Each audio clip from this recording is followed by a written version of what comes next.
investigate the Whitewater Affair and the events around Vince Foster's death, began subpoenaing documents. He started into a trail that is leading him into the covert activities at Mena, Arkansas, due to the money trails that lead between Little Rock and Mena. Well, one man Fisk may want to speak to is a former Mena pilot named Terry Reed. Reed almost ended up like Vincent Foster with a bullet in his head. A family's life on the run, plus the questions about what President Clinton knew next.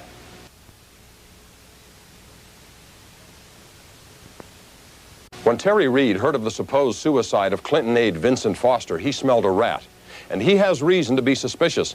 He says he too was targeted after his involvement with Mena, Arkansas got way out of hand. We caught up with a man who says he's been to hell and back with his family. On a sunny Sunday afternoon in a park in Little Rock, Arkansas, a man, his wife, and his 3 children have what looks like a few moments of all-American fun. Oh no! Oh no! But don't be fooled by this picture. Terry and Janice Reed and their kids spent months on the run, hunted and hounded, branded ruthless fugitives, fearing death around every corner. Their crime? They allegedly fell foul of clandestine American intelligence operatives, which they believe links them to Vincent Foster. I've been very frightened. It's a horrifying experience, and I can't believe I live in the United States, and this is the way people are treated. A typical night is, sleeping with a Smith & Wesson under your pillow. Reed is a pilot and was once with Air Force Intelligence. He says that after a meeting with Oliver North in the early 1980s, he began training pilots in the hills of Mena, Arkansas, for the covert resupply operation of the Contras in Nicaragua. According to these documents, Reed then took his family to Mexico, allegedly to open a CIA front company. You could just as easily ship in large boxes of guns, masked as machine tools, and since Mexican customs was under our control and our payroll, certainly there was no one going to open boxes and see if you had grenade launchers in lieu of computer-controlled lathes. Reed says he soon discovered weapons were not the only items being shipped out of the crates in his warehouse. I confirmed that my warehouse was storing cocaine in very, very large quantities, tons. We're not talking kilos, we're talking tons. Outraged, Reed claims he told his CIA bosses he wanted out. In 1987, the family returned to the United States and to some news that was to change their lives forever. We discovered we were wanted. I was labeled as a high-profile drug dealer, and the armed and dangerous label means the police officer, if you're apprehended, if you resist arrest, they shoot you. And we ran. We stayed on the lam for the better part of 6 months. Until a person that has experienced it, I don't think you can feel the pain, the suffering, the sleepless nights. I mean, how many days can you go without sleep? How many days can you go without eating?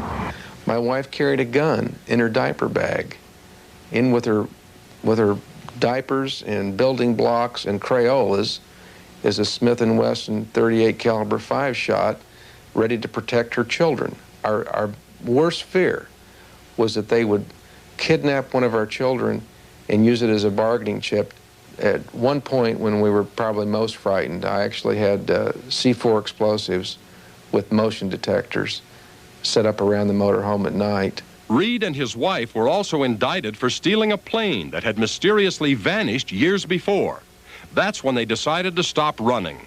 I surrendered to federal authorities in Wichita, Kansas, and like I say, I'm sure I irritated them by doing so. They would much have preferred to either shot me or apprehended me.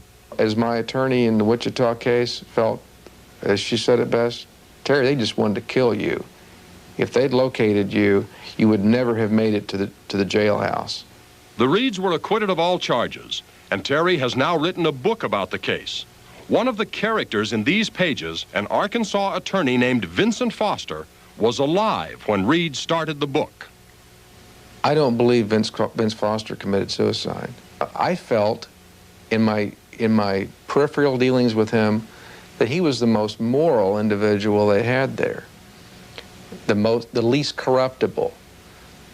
And the way I would interpret that is the one who would not lie under oath to Congress if so subpoenaed. Bill Clinton also appears in the book. Reed writes about a 1986 meeting to discuss winding down the Mina guns operation.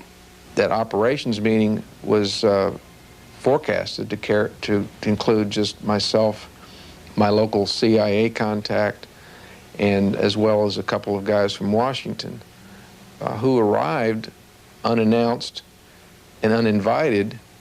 Was Governor Bill Clinton in that meeting, where he came in primarily to express his concerns about the way the operation was being curtailed, that he hadn't been consulted, and he was concerned about the political aftermath. So I can say from that meeting that he certainly knew of the operation, or he wouldn't have shown up there to express his concern about its curtailment. We'll give the final word on Reed's story, Vincent Foster, and the CIA in Mina to this man, Larry Nichols. Nichols has practically made a career out of embarrassing his old boss, Bill Clinton. I was Bill Clinton's lover for 12 years. Nichols is the man who produced Gennifer Flowers, the first big scandal of the Clinton era. He always believed Mina could be another scandal. I told him that the media was going to investigate Mina. And he was going to get blamed for it. And they were trying to use me to do it. And what was Clinton's response? That there wasn't anything there. I said, great. One of us is wrong. One of us is lying.